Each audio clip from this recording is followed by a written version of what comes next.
ഇപ്പം നിങ്ങൾ കണ്ടുകൊണ്ടിരിക്കുന്നതിൽ അവസാനത്തെ മൗണ്ടെയിൻ പാകിസ്ഥാന്റെ അധീനതയിൽ വരുന്നതാണ്.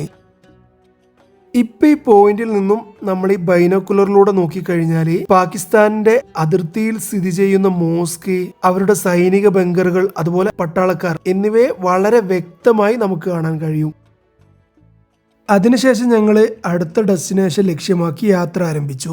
നെക്സ്റ്റ് ഡെസ്റ്റിനേഷൻ എന്ന് പറയുന്നത് കാർഗിൽ വാർ മെമ്മോറിയൽ ആണ്.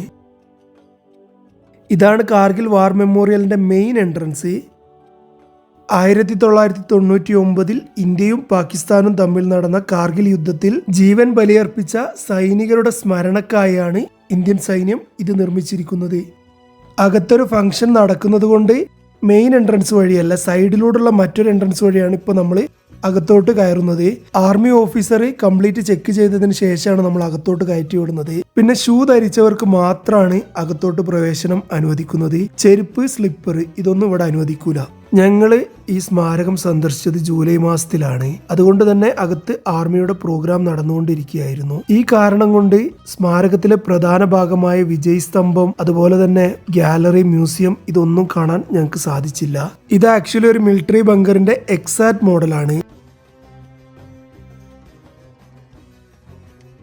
ഇപ്പൊ നിങ്ങൾ കണ്ടുകൊണ്ടിരിക്കുന്നത് എന്താണ് എന്ന് എനിക്ക് മനസ്സിലായിട്ടില്ല. ഇത് ആക്ച്വലി മറ്റൊരു ബങ്കറാണ്. അപ്പോൾ ഈ ബങ്കറിന്റെ ഉള്ളിൽ പ്രധാനമായിട്ടും എന്തൊക്കെ എക്യുപ്മെന്റ്സ് ആണ് ഉള്ളത് എന്നതിന്റെ ഒരു ബേസ് മോഡലാണ് ഇപ്പൊ നിങ്ങൾ കാണുന്നത്.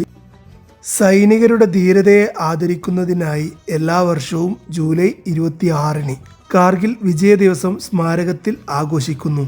ഇത് ദേശസ്നേഹത്തിന്റെയും ത്യാഗത്തിന്റെയും പ്രതീകമായി ഈ സ്ഥലം ഇന്നും നിലകൊള്ളുന്നു.